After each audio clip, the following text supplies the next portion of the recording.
नमस्कार, स्वागत है आप सभी का।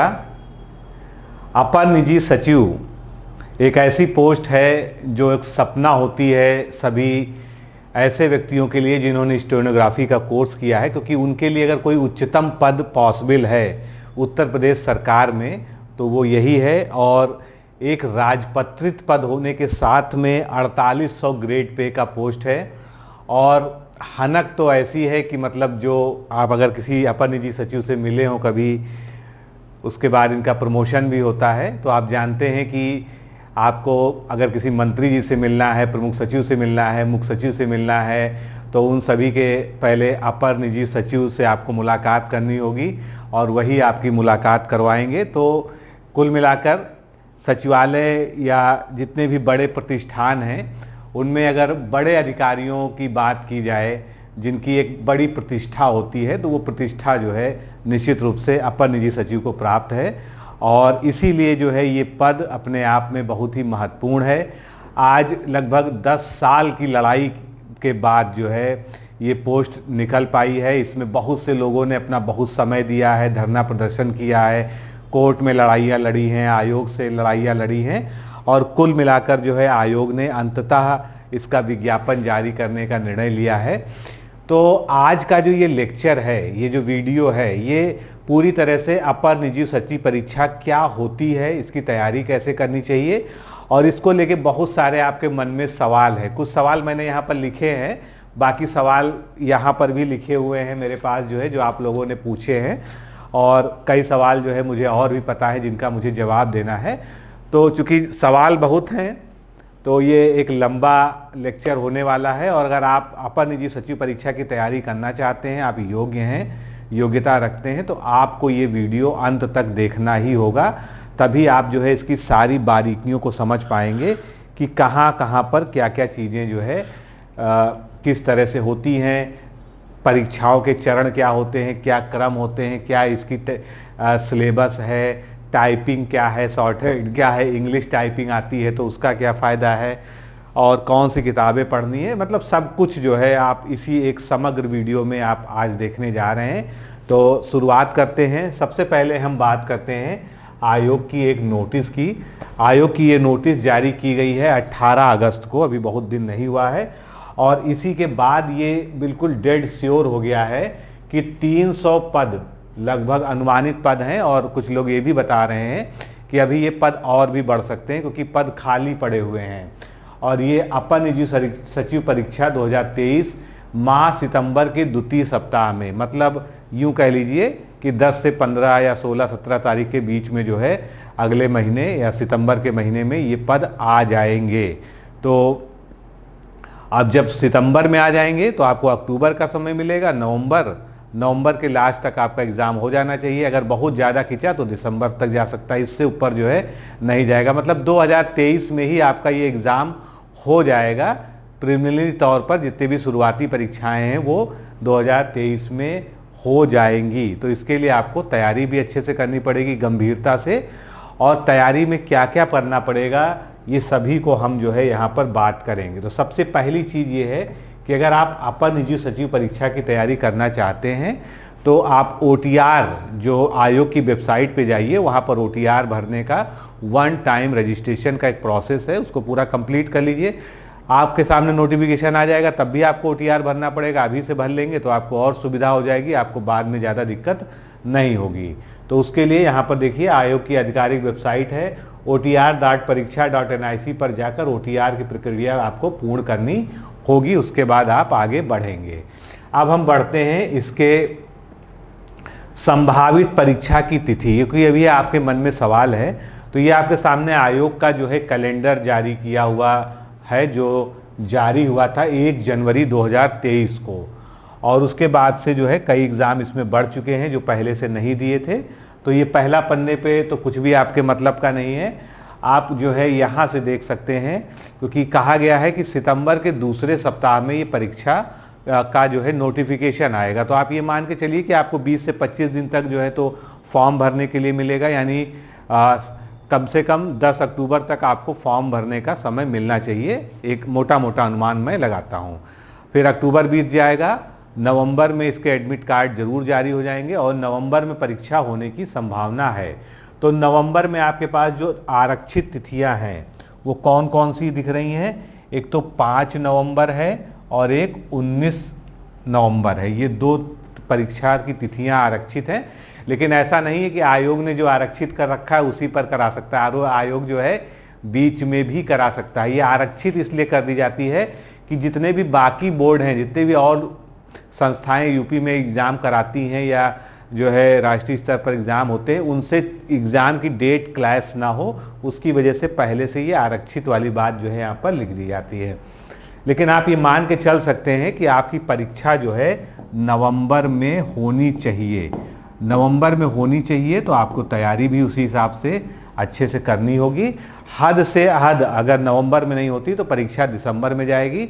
दिसंबर में वैसे तो एक ही परीक्षा जो है यहाँ पर दी गई है जो है, लेकिन और भी डेट्स जो है आयोग अपने हिसाब से तय कर सकता है। ऐसा आयोग के ऊपर कोई बंधन नहीं है कि वो इस कैलेंडर से बंधा हुआ है।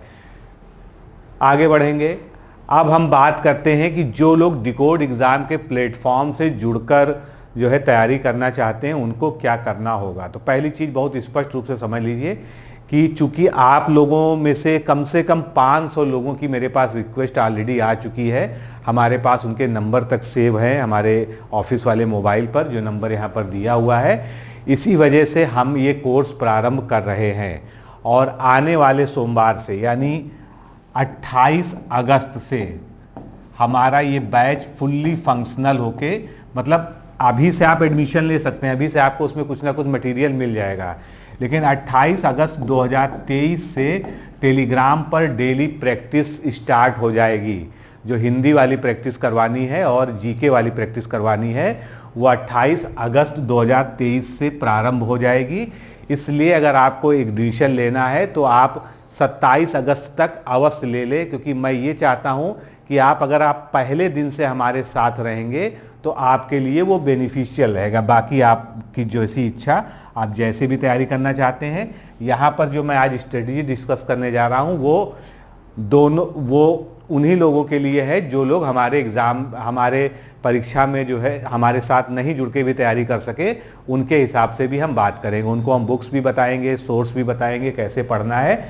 लेकिन अगर आपको तैयारी करनी है तो आप APS लिखकर 9506742546 पर भेज दीजिए। हमारा कोर्स ओपन हो चुका है, एडमिशन प्रारंभ हो चुके हैं और 28 अगस्त 2023 से विधिवत ये बैच प्रारंभ होने जा रहा है, जिसमें आपको रेगुलर जो है टेलीग्राम पर एक पेपर दिया जाएगा, शाम का एक समय निर्धारित होगा और आपको उसको हल करना होगा। पहले से आपको पता होगा कि आज का क्या टॉपिक है। जैसे उदाहरण के लिए हमने कहा कि आज संक्षेपण का है, आज अपठित गद्यांश का है, आज विलोम है, आज मुहावरे हैं, लोकोक्तियाँ है। जो भी सिलेबस है उनके हिसाब से चीज़ें पहले से डिक्लेयर्ड रहेंगी और उसका टेस्ट होगा, वहाँ पर डिस्कशन होगा और साथ में जो है निबंध का टेस्ट, मतलब सब कुछ आपको लिखना भी सिखाया जाएगा वीडियो कोर्स के माध्यम से और आपको जो है चीज़ें प्रैक्टिस भी कराई जाएंगी। क्योंकि जो इस तरह के निबंधात्मक प्रश्न होते हैं यानी परंपरागत लेखन वाले प्रश्न पत्र होते हैं, जैसे कि समीक्षा अधिकारी मुख्य परीक्षा होती है या PCS मुख्य परीक्षा होती है, उसमें प्रैक्टिस ही सब कुछ है। आप किताबें मैं आपको कितनी भी बता दूं उससे बहुत ज़्यादा फर्क नहीं पड़ने वाला है जब तक आप उसकी लिखित प्रैक्टिस कहीं पर किसी के साथ जुड़कर नहीं करेंगे और आपकी कॉपी को विधिवत चेक करके आपको रिप्लाई करने वाला कोई नहीं हो। जो लोग जो है टेलीग्राम पर डायरेक्ट नहीं कर पाएंगे उनके लिए व्हाट्सएप पे भी सुविधा होगी। आप टेलीग्राम से प्रश्न पत्र को पढ़ लीजिए और आप व्हाट्सएप पर भेज दीजिए, आपको व्हाट्सएप पे कॉपी चेक करके मिल जाएगी। बाकी लोग की टेलीग्राम में भी चेक होगी, वहाँ पर डिस्कशन होगा क्या सही है क्या गलत है। तो अगर आप जुड़ना चाहते हैं तो जुड़िए।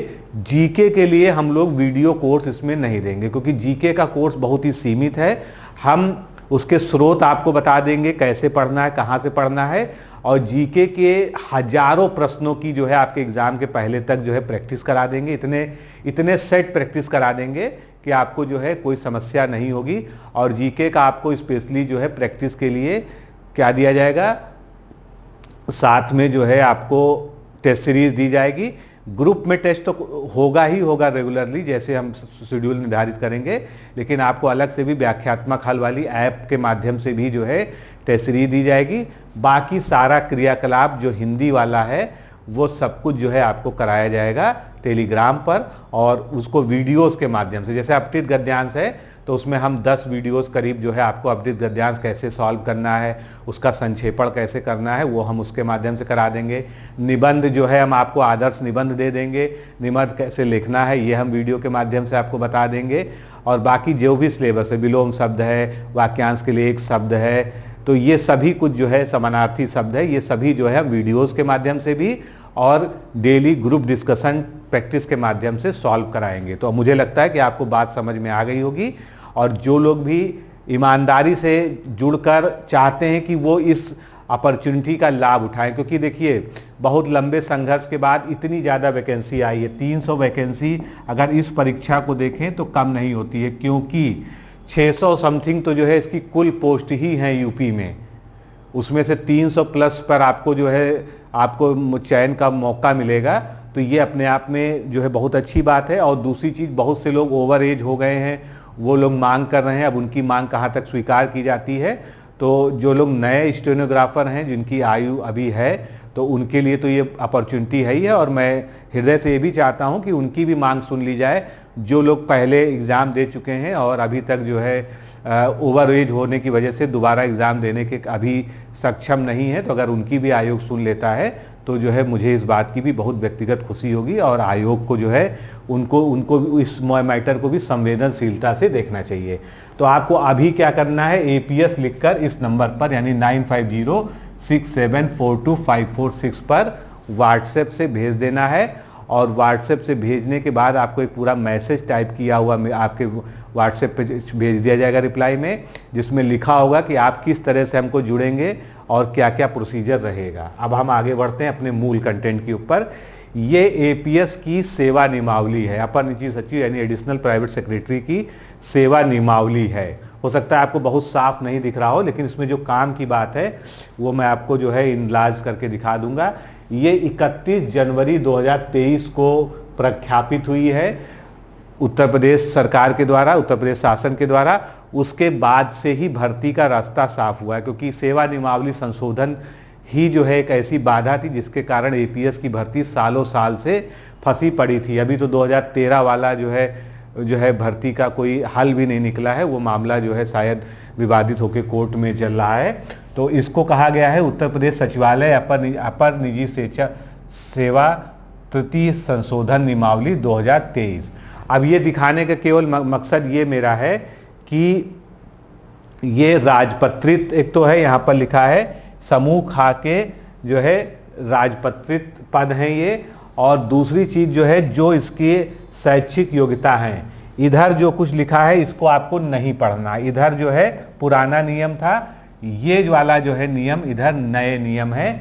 ये जो है नई शैक्षिक योग्यता है, इसको हम पढ़ते हैं जिससे आप ये जान जाएं कि आप एलिजिबल हैं कि नहीं है, क्योंकि बहुत से लोगों को के मन में यही प्रश्न है कि क्या वो एलिजिबल हैं कि नहीं है। तो चलिए हम लोग इसको पढ़ना शुरू करते हैं। यहाँ पर लिखा है, पहली योग्यता लिखी है 1 नंबर पे, भारत में विधि द्वारा स्थापित किसी विश्वविद्यालय से स्नातक की उपाधि या सरकार के द्वारा उसके समकक्ष मान्यता प्राप्त कोई अहर्ता। अभी आपने देखा होगा एक GO भी जारी किया गया था जिसमें स्नातक के समकक्ष अहर्ता वाली बात को क्लियर कर दिया गया था। वैसे स्नातक के समकक्ष सब कुछ अहर्य है, जो ही स्नातक के रूप में माना जाता है। इसे BTech किसी ने किया तो वो भी स्नातक है, तो स्नातक जो है होना चाहिए, ये पहली प्राथमिकता है। अब इसमें ना आर्ट साइंस ना आर्ट साइड, ना साइंस साइड, ना कॉमर्स साइड, कोई भी साइड का कहीं पर उल्लेख नहीं है। केवल और केवल पहली शर्त है कि आपको ग्रेजुएट होना चाहिए। दूसरा है हिंदी आशुलेखन। आशुलेखन का मतलब आपको पता ही होगा, आशुलेखन का अर्थ होता है short hand. Hindi short hand में न्यूनतम 80 शब्द प्रति मिनट की गति आपको चाहिए। कितनी चाहिए? 80 शब्द प्रति मिनट की। ये दूसरी अनिवार्य अहर्ता है, ये वैकल्पिक नहीं है, ध्यान रखिएगा, ये अनिवार्य अहर्ता है। और कंप्यूटर पर हिंदी टंकण यानी कंप्यूटर पर हिंदी टाइपिंग में न्यूनतम 25 शब्द प्रति मिनट की गति होनी चाहिए। अगर 25 शब्द प्रति मिनट की गति आपकी नहीं है तो आप इसके लिए एलिजिबल नहीं है, भले आप रिटर्न वाला पेपर कितना भी अच्छा करके आए, उससे कोई फर्क नहीं पड़ता है। तीसरा नियम हमारा कहता है कि आपको नाइलेट या जिसका पुराना नाम डोएक सोसाइटी था उससे CCC होना चाहिए, या CCC के समकक्ष कोई भी सरकारी संस्थान, सरकार द्वारा मान्यता प्राप्त विश्वविद्यालय या संस्था से जो है उसके समकक्ष कोई जो है सर्टिफिकेट कोर्स जो है आपने पास किया हो, तो CCC या CCC के समकक्ष। अब CCC के समकक्ष क्या होगा? CCC के समकक्ष मतलब उतने ही ड्यूरेशन का कोई कोर्स जो है, चाहे वो CCC नाम से हो या कोई अन्य नाम से हो, लेकिन अनिवार्य शर्त यह है कि वो किसी बोर्ड, किसी विश्वविद्यालय, किसी सरकारी संस्था, किसी सरकारी जो है बोर्ड, सरकारी जो है सोसाइटी से रजिस्टर्ड हो, मान्यता प्राप्त हो। ऐसा नहीं हो कि गली नुक्कड़ में NGO वाले जो लोग अपना कंप्यूटर का कोर्स कराते हैं और उन्होंने आपको एक बढ़िया जो है अच्छा सा रंगीन सर्टिफिकेट पकड़ा दिया और उस पर लिख दिया उत्तर प्रदेश सरकार द्वारा मान्यता प्राप्त, तो वो मान्य नहीं होता है, क्योंकि आयोग उसका क्रॉस वेरिफिकेशन कराएगा, उसके लिए आप तैयार रहिएगा। तो आपको किसी न किसी अच्छी यूनिवर्सिटी, बोर्ड या किसी सरकारी संस्थान से या सरकार द्वारा मान्यता प्राप्त किसी संस्था से जो है CCC के समकक्ष होना चाहिए। वैसे CCC है तो बेहतर है, CCC जो है इसमें कोई, तो ये 3 चीज़ें आपके पास होनी चाहिए। अब मैं रिपीट कर दूं क्योंकि आप लोग सबसे ज़्यादा इसी पे प्रश्न उठाते हैं। पहली चीज़, आपको स्नातक होना चाहिए। दूसरी चीज़, आपको शॉर्ट हैंड आनी चाहिए, और शॉर्ट हैंड के लिए आपको कोई डिग्री डिप्लोमा नहीं दिखाना है। शॉर्ट हैंड की आपकी परीक्षा ही होगी सीधे। शॉर्ट हैंड आपकी 80 शब्द प्रति मिनट होनी चाहिए। और ये शॉर्ट हैंड कौन सी मांगी गई है? Hindi short hand. अभी इंग्लिश पे भी बात करेंगे, इंग्लिश का जिनको आती है उनको एडिशनल बेनिफिट मिलता है। फिर हिंदी टाइपिंग में आपको 25 शब्द प्रति मिनट जो है आपकी स्पीड होनी चाहिए, और उसके बाद जो है CCC होना चाहिए नीलेट या डोएक से, या जो है CCC के समकक्ष कोई सरकारी मान्यता प्राप्त संस्थान से कोई भी आपके पास कोर्स किया होना चाहिए। तो ये जो है योग्यता हो गई, जो सबसे पहली चीज़ है। तो अगर आप योग्य हैं तो आप इसकी परीक्षा की तैयारी कर सकते हैं। अब आपके मन में एक प्रश्न ये जरूर होगा कि अगर शॉर्ट हैंड अब से सीखना शुरू किया जाए तो क्या हम इसको कवर कर सकते हैं?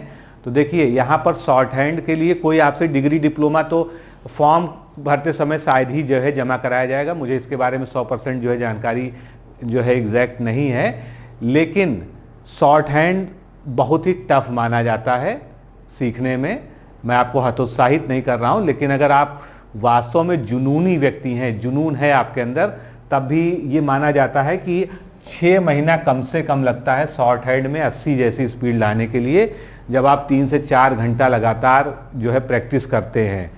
तो जिनको अगर APS ही बनना है और शॉर्ट हैंड की तैयारी करते हुए बनना है, तो आपको शॉर्ट हैंड भी सीखनी होगी, हिंदी टाइपिंग भी सीखनी होगी, CCC भी होना चाहिए। तो अगर ये सब आप कर सकें और साथ में पढ़ाई भी कर सकें तो आप ज़रूर जो है इस रास्ते पर बढ़ें, नहीं तो बाकी जिस लक्ष्य की ओर आप चल रहे थे आप उस लक्ष्य पर अग्रसर हों, वो ज़्यादा बेहतर होगा। अब आती है परीक्षा की योजना एवं पाठ्यक्रम। पहले हम सिलेबस को देख लेते हैं, फिर किस तरह से क्रम होता है, मतलब पहले दिन कौन सी परीक्षा होती है, दूसरे दिन कौन सी परीक्षा होती है, ये डिस्कस करेंगे। उसके बाद हम डिस्कस करेंगे कि किस तरह से जो है आगे उसके बाद क्या क्या चरण होते हैं, मतलब, और सबसे आखिरी में हम ये बात करेंगे कि क्या किताबें पढ़नी है, कैसे पढ़नी है, उसमें से क्या पढ़ना है, क्या छोड़ना है। मतलब आज आपको कोई भी डाउट नहीं रह जाएगा, ऐसा हमारा जो है मानना है। तो परीक्षा की पाठ्यक्रम और परीक्षा योजना में सबसे पहले हिंदी शॉर्ट हैंड में अपर सचिव पद दे रहा, ये जो विज्ञापन है ये 2010 वाला है, जिसको मैंने टाइप करा के आपको दिखा रहा हूँ। ये कहीं से कॉपी पेस्ट नहीं किया हुआ, इसका मेरे पास मूल PDF फाइल भी है। हिंदी आश्लेखन में अपर निजी सचिव पद हेतु 80 शब्द प्रति मिनट और हिंदी टंकण में 25 शब्द प्रति मिनट की गति होना आवश्यक है। इसको हम लोगों ने पीछे भी पढ़ा। अभ्यर्थियों से अपेक्षा की जाएगी कि वे उक्त निर्धारित गति में 5 मिनट की अवधि में बोले गए हिंदी गद्यांश का टाइपराइटर द्वारा लिप्यांतरण कर सकें, और उसके लिए उन्हें 1 घंटे का समय दिया जाएगा। अब इसका क्या मतलब है? शॉर्ट हैंड की परीक्षा कैसे होगी, कब होगी, वो अभी हम बात करेंगे। शॉर्ट हैंड की परीक्षा ऐसे होगी कि शॉर्ट हैंड जो है आपको कोई गद्यांश जो है पढ़ के बोला जाएगा, आपको उसको हिंदी शॉर्ट हैंड के रूप में लिखना है, तो आप शॉर्ट हैंड में लिख लेंगे। फिर आपको समय दिया जाएगा कि कंप्यूटर पर कि आप उसको टाइप कर लीजिए उस मैटर को, और टाइप करके उसका प्रिंट आउट जो है चेक किया जाएगा। तो इस तरह से आपको लिप्यांतरण का मतलब ही है कि जो आपने शॉर्ट हैंड में लिखा हिंदी के जो है नरेशन को, उसके बाद पुनः आप उसको हिंदी में टाइप करके जो है दे देंगे। आयोग का जो है जो वहाँ पर कर्मचारी होगा या जो भी लोग परीक्षा ले रहे होंगे वो उसके प्रिंट आउट से उसको मिलाएंगे कि आपने जो लिखा है, जो बोला गया था वही आपने टाइप करके निकाला है या कुछ अलग है। तो इस तरह से शॉर्ट हैंड की परीक्षा होती है, और इसको टाइपराइटर द्वारा लिप्यांतरण करने के लिए आपको 1 घंटे का समय मिलेगा। 5 मिनट में आपको वो जो है कुल जो है जो मैटर बोला जाएगा वो आपको करना होगा, और उसमें आपको इस तरह से बोला जाएगा कि आपकी गति 80 शब्द प्रति मिनट से ज़्यादा की या 80 शब्द मिनिमम निकलनी चाहिए प्रति मिनट। दूसरी बात, गद्यांश का चयन इस दृष्टिकोण से किया जाएगा कि उससे न केवल आशुलेखन की गति का पता चले बल्कि मुहावरेदार वो होगा, यानी मुहावरेदार भाषा के ज्ञान की भी परीक्षा हो सके। कुल मिलाकर टफ वो गद्यांश टफ होगा, बहुत आसान नहीं होगा, उसमें मुहावरेदार भाषा का भी प्रयोग होगा, जिससे आपकी ये भी परीक्षा हो सके कि आपको हिंदी भी लिखनी आती है शुद्ध की नहीं आती है। केवल आपको शॉर्ट हैंड आती है वो अलग विषय है, हिंदी भी शुद्ध लिखनी आती है कि नहीं आती है ये भी जो है आपकी परीक्षा यहाँ पर हो जाएगी। किसी अभ्यर्थी की त्रुटियाँ यदि 5% से अधिक होती हैं हिंदी में तो उसे सेवा आयोजन हेतु आहर्य नहीं माना जाएगा, ये भी नोटेबल पॉइंट है। परंतु आयोग अपने विवेकानुसार 3% तक त्रुटियों में छूट दे सकते हैं। अब विवेक कहाँ पर काम करेगा, मान लीजिए 300 पद हैं, अब उसके सापेक्ष जो है लोग ही नहीं मिल रहे हैं। अगर हमने 5% वाली सीमा लगा दी, बहुत से लोग हैं जो 5% की सीमा लगाने से बाहर हो जा रहे हैं, तो आयोग उसको जो है वहाँ पर निर्णय ले लेगा कि चलो 5% वाला जो है जो बाध्यता है उसको ख़त्म करते हैं, अब 3% वाले पे जो है आ जाते हैं, 3% या उससे कम पे हम आ जाते हैं। इसके बाद अब आता है जिनको एडिशनली इंग्लिश शॉर्ट हैंड और टाइपिंग भी आती है, उनके लिए कुछ पद जो है एडिशनल होते हैं, उनको प्राथमिकता दी जाती है। लेकिन विश्वास मानिए हिंदी शॉर्ट हैंड और इंग्लिश शॉर्ट हैंड दोनों एक साथ जो है 1% भी लोग ऐसे नहीं मिलते, यानी 300 पद हैं तो ऐसे 3 लोग भी खोजना बहुत मुश्किल से होगा, और होंगे तो अच्छी बात है। लेकिन जैसा कि मैंने बहुत सारे APS और जो है इस परीक्षा के जो अनुभवी लोग हैं उनसे बात की, तो ये इंग्लिश और हिंदी दोनों ही शॉर्ट हैंड का ज्ञान रखने वाले आज तक जो है जो 2-3 परीक्षाएं हुई हैं उसमें 1% से ज़्यादा लोग नहीं मिले हैं। तो अगर आप लकी हैं, अगर आपको दोनों चीज़ आती है तो आपके लिए बहुत बढ़िया मौका है, ये बहुत ही प्लस पॉइंट है। तो अगर अंग्रेजी शॉर्ट हैंड की बात करेंगे तो सामान्य अंग्रेजी है तो एक परीक्षा ली जाएगी जो वैकल्पिक होगी, मतलब उसमें पास होना जरूरी नहीं है। वैकल्पिक का मतलब वो एक ऑप्शनल परीक्षा है। अगर आपको अंग्रेजी शॉर्ट हैंड आती है तो हिंदी वाले को कोई जो है उसको देने की आवश्यकता नहीं, हिंदी वाले का हिंदी से ही काम चल जाएगा।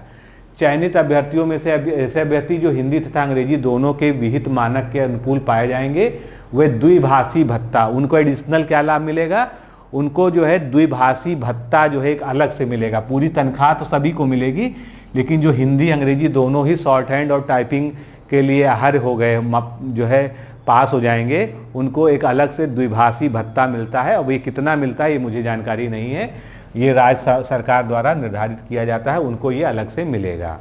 आगे अगला नियम है पद हेतु हिंदी टंकण जो कि अनिवार्य है और अंग्रेजी टंकण जो कि वैकल्पिक है। अगर आपको आता है तो आप दीजिए, नहीं आता तो आप छोड़ दीजिए। कि परीक्षा हेतु 5 मिनट की अवधि में करने हेतु एक प्रश्न पत्र रखा जाएगा और परीक्षा हेतु पाठ्यक्रम का विवरण निम्न प्रकार है। अब हम अपने मौलिक बात पे आते हैं कि क्या है। अब पहले दिन क्या होता है, जो मैंने कहा था ना कि ऑर्डर अरेंजमेंट की बात करते हैं, तो पहला दिन जब आप एग्जाम देने जाएंगे उसका पहला दिन जो है वहाँ पर क्या क्या पेपर होंगे और उसका क्या पाठ्यक्रम है, पहले इसका डिस्कशन करते हैं।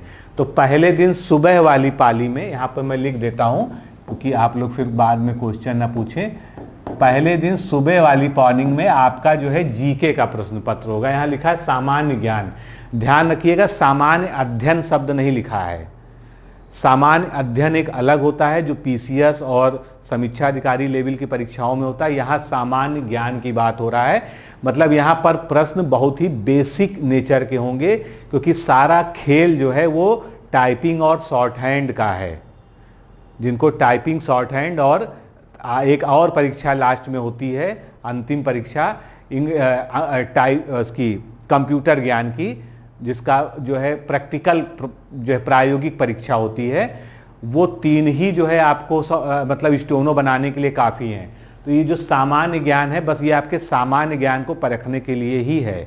तो इसका स्तर बहुत ही टफ नहीं है जहाँ तक पिछले पेपरों का हमारा अनुभव है, लेकिन फिर भी अभी हम पेपर भी देखेंगे, पहले हम जो है बात करते हैं। तो ये पेपर कैसा होगा? ऑब्जेक्टिव होगा।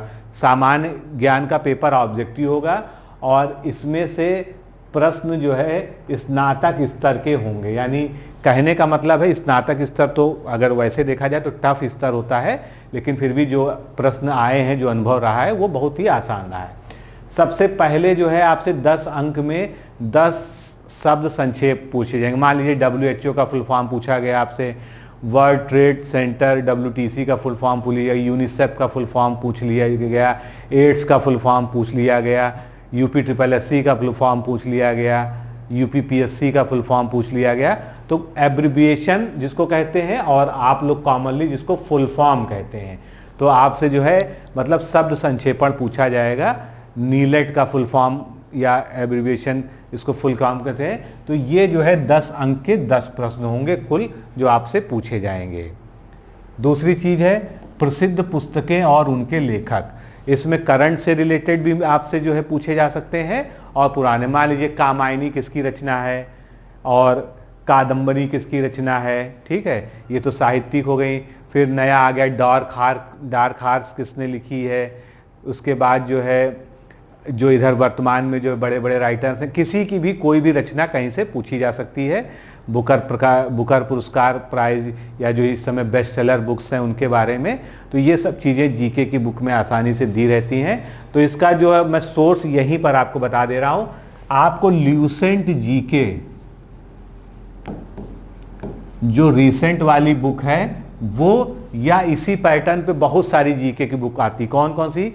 घटना चक्र की जीके की बुक आती है, घटना सार की भी बुक आती है, और यूथ पब्लिकेशन की भी बुक आने लगी है, दृष्टि पब्लिकेशन की भी बुक आती है, और भी बहुत सारे जो है परीक्षा मंथन की भी आती है। तो किसी भी प्रकाशन की जिस पे आपको ट्रस्ट हो, ल्यूसेंट जो है सबसे ज़्यादा बिकने वाली, सबसे ज़्यादा चर्चित किताब है, इसीलिए मैंने ल्यूसेंट को जो है यहाँ पर लिखा है। तो ये सारे टॉपिक्स आपको उसमें मिल जाएंगे और आपको वहीं से कवर कर लेंगे, उतना ही पर्याप्त होगा। लेकिन एक चीज़ के प्रति मैं आपको ज़रूर आगाह करूंगा कि आप जब पुराने प्रश्न पत्र देखेंगे, क्योंकि 2010 और 2013 की जो कहानी थी उस समय जो है जीके को बिल्कुल जीके की तरह ही पूछा जाता था, लेकिन अब जो है उतना सरल स्तर जो है अपेक्षित नहीं है। निश्चित रूप से थोड़ा सा स्तर बढ़ेगा, इसलिए आपको मतलब एक ही किताब पे डिपेंड ना रह के जीके की 2-3 किताबें अलग अलग लेके आप अभी से पढ़ना शुरू कर दीजिए, क्योंकि टॉपिक्स लिमिटेड है ना। तो उन्हीं टॉपिक्स को आप 2 किताबों से, 3 किताबों से, 4 किताबों से आप पढ़ेंगे तो आपका जो है संपूर्ण कवर हो जाएगा। और उसको साथ में नोट्स बनाते चलिए या जो है उन्हीं किताब में हाईलाइट करते हुए चलिए, जिससे आपका रिवीजन अच्छे से हो सके। इसी तरह से इतिहास है। अब इतिहास में प्राचीन, मध्यकालीन, आधुनिक और केवल भारत के संदर्भ में, ना कि इसमें विश्व इतिहास से कुछ भी नहीं पूछा जाएगा। अब सोचिए, प्राचीन, मध्यकालीन, आधुनिक तीनों के लिए अलग अलग किताब पढ़ने की आवश्यकता नहीं है। ल्यूसेंट जैसी जो बुक्स हैं, जो फैक्ट बेस्ड बुक हैं, 1 लाइनर टाइप की बुक्स हैं, उन्हीं से आपका काम चल जाएगा। तो ये जो है इतिहास के बारे में हो गया। जनरल साइंस में 10 अंक आते हैं। इसमें फिजिक्स, केमिस्ट्री, बायोलॉजी तीनों से ही क्वेश्चन पूछे जाते हैं। बायोलॉजी का जो है प्रोपोर्शन ज़्यादा होता है, तो इसके लिए आप चाहें तो ल्यूसेंट की जो है अलग से जो साइंस की बुक आती है उसको भी पढ़ सकते हैं। लेकिन पहले ल्यूसेंट्स जो है आप प्लेन जो जीके की बुक है पहले उतना ख़त्म कर लें, तब आप जो है किसी अन्य किताब पर जाएं। या आपने मान लीजिए यूथ पब्लिकेशन की जीके ली, या आपने घटना चक्र वाली जीके ली।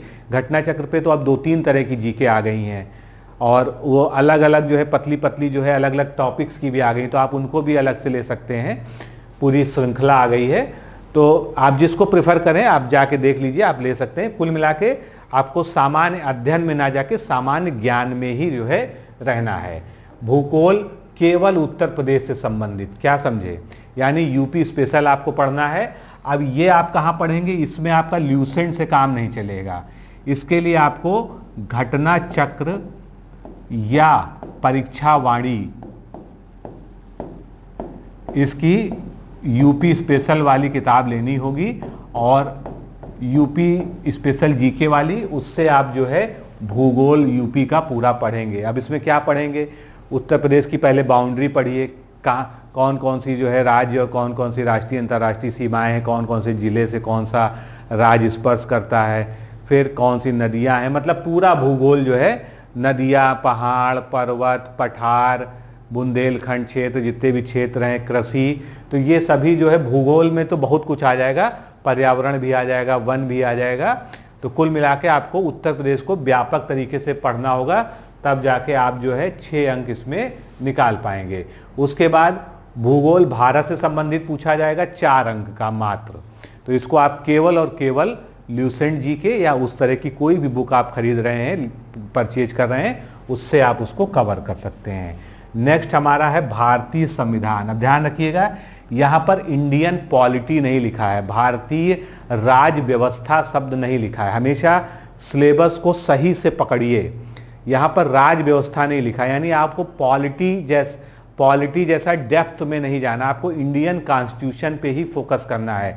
मतलब संविधान सभा का गठन कैसे हुआ, संविधान सभा में कौन कौन लोग थे, किनका क्या क्या योगदान था, फिर भारतीय संविधान में कितने भाग हैं, कितने अनुच्छेद हैं, क्या मूल अधिकार हैं, क्या मूल कर्तव्य हैं, मतलब पूरी तरह से ज़्यादा फोकस हमको भारतीय संविधान पर करना है और संविधान के मूल लक्षणों पर करना है। कौन सी चीज़ कहाँ से ग्रहित की गई है संविधान में, अपने संविधान का निर्माण किस प्रकार हुआ, संविधान निर्माण की कौन सी विभिन्न समितियां थी, ये सब हमको यहाँ पर जो है ज़्यादा फोकस करना है। तो हम इंडियन पॉलिटी ना पढ़ के हम इंडियन कॉन्स्टिट्यूशन पढ़ेंगे, इसको आप ध्यान रखिएगा। ये पूरे 10 अंक का जो है यहाँ पर आपसे 10 क्वेश्चन पूछे जाएंगे, क्योंकि टोटल क्वेश्चन 100 आने हैं।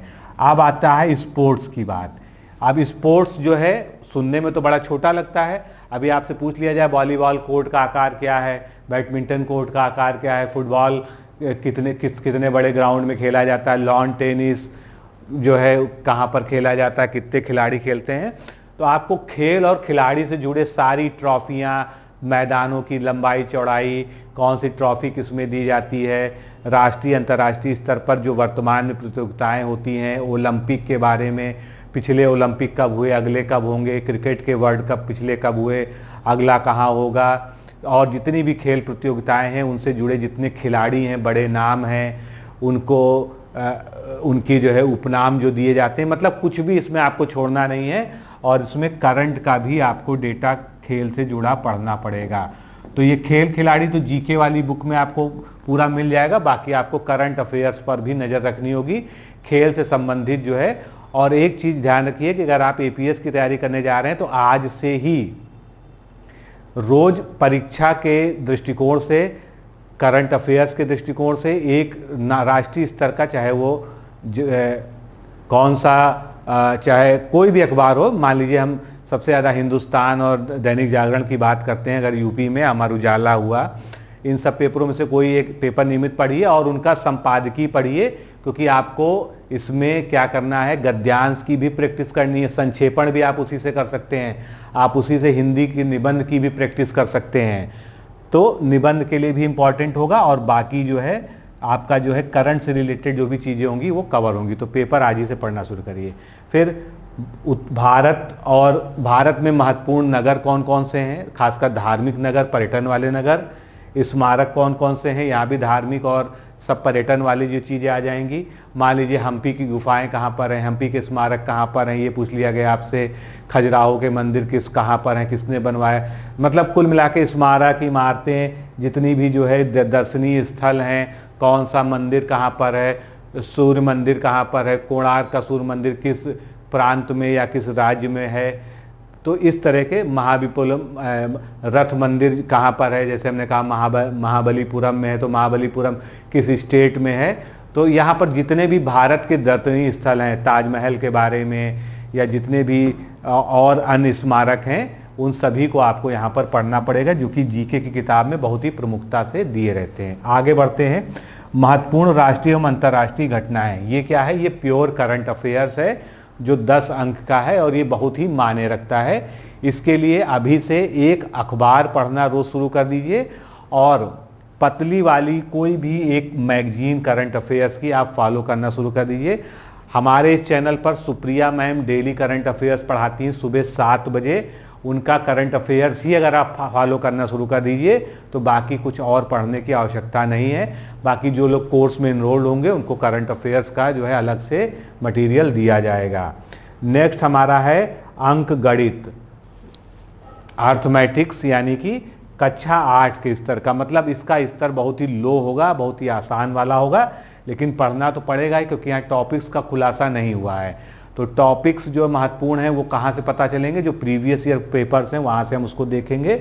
तो 10 अंक का ये होगा, यानी 10 आपके जो है मैथ के क्वेश्चन होंगे। तो जिनका मैथ कमज़ोर है वो अभी से इसको पढ़ना शुरू कर दीजिए। उसके लिए आप जो है हाई स्कूल लेवल तक की नहीं, केवल 8वें क्लास तक की यूपी बोर्ड या सीबीएसई बोर्ड या आईसीएसई बोर्ड की कोई किताब ले लीजिए और उन ऐसी किताब लीजिए जिसमें सॉल्यूशंस भी दिए होते हैं, क्वेश्चंस भी दिए होते हैं, एग्जाम्पल्स भी दिए होते हैं। बस उनको पढ़ना जो है, उनकी प्रैक्टिस करना शुरू कर दीजिए। तो मुझे लगता है कि ये पहले दिन का मॉर्निंग शिफ्ट की जो कहानी है वो आपको समझ में आ गई होगी कि कैसे पढ़ना है, कहाँ से पढ़ना है, कौन सी बुक्स से पढ़ना है और किस चीज़ का क्या महत्व होता है। फिर आते हैं पहले ही दिन पर। पहले दिन का ये दूसरा पेपर होगा जो आपके सामने मैं बताने जा रहा हूं। ये दूसरा पेपर होगा और ये शाम वाली पाली में होगा। शाम को ये होगा, इवनिंग में होगा। इवनिंग शिफ्ट लिख दूं तो ज़्यादा आपको जो है आसानी रहेगी। इवनिंग शिफ्ट में ये पेपर होगा, उसी दिन होगा जिस दिन जीके होगा, उसी दिन ये हिंदी होगा। अब ये वस्तुनिष्ठ नहीं है, हिंदी वस्तुनिष्ठ नहीं है, ध्यान रखिएगा। यहाँ पर जो कुछ आपसे पूछा जा रहा है वो सब आपको क्या करना है, लिख के, मतलब वहाँ पर आपको बाकायदा एक छपी हुई कॉपी मिलेगी जैसे मेंस की होती है, अन्य मेंस की। उस पर एक तरफ जो है सारी चीज़ें लिखी रहेंगी। उन जैसे मान लीजिए गद्यांश छपा हुआ, उसके नीचे उसका संक्षेपण करने का स्पेस दिया हुआ है, तो आपको वहाँ पर संक्षेपण करना है। विलोम लिखना है तो विलोम के लिए विलोम का स्पेस दिया हुआ है। तो ये आपको जो है, ये आपका ऑब्जेक्टिव ना होके कैसा पेपर होगा, सब्जेक्टिव पेपर होगा। सब्जेक्टिव में अधिकतम अंक इसमें 100 है और ये 3 घंटे का पेपर है। इसको भी जो है लगभग 8 सेगमेंट्स में बांटा गया है। अब ये जो 8 सेगमेंट्स हैं इनको आप देखिए, अपठित गद्यांश और प्रश्नोत्तर तथा अपठित गद्यांश का शीर्षक। ये कहाँ से तैयार होगा? किताबों की भी हम चर्चा करते हुए चलते हैं। देखिए 2-3 किताबें महत्वपूर्ण हैं। एक तो आप हरदेव बाहरी साहब की किताब ले सकते हैं। दूसरा जो है यूपी बोर्ड की जो है आप किताब ले लीजिए, हिंदी व्याकरण की, या सीबीएसई बोर्ड की इंटरमीडिएट की। उसमें अपठित गद्यांश, विलोम, पर्यायवाची सब कुछ दिया होगा। उसके अलावा 1-2 बुक्स, एक ही बुक से काम नहीं चलेगा, ध्यान रखिएगा। ऐसी कोई सिंगल बुक नहीं बताई जा सकती है कि आपका काम चल जाए। हालांकि जो लोग कोर्स में रहेंगे उनको तो सारा मटेरियल कोर्स में ही पीडीएफ के फॉर्म में मिल जाएगा, तो उनको कोई भी बुक लेने की ज़रूरत नहीं पड़ेगी प्रैक्टिस की।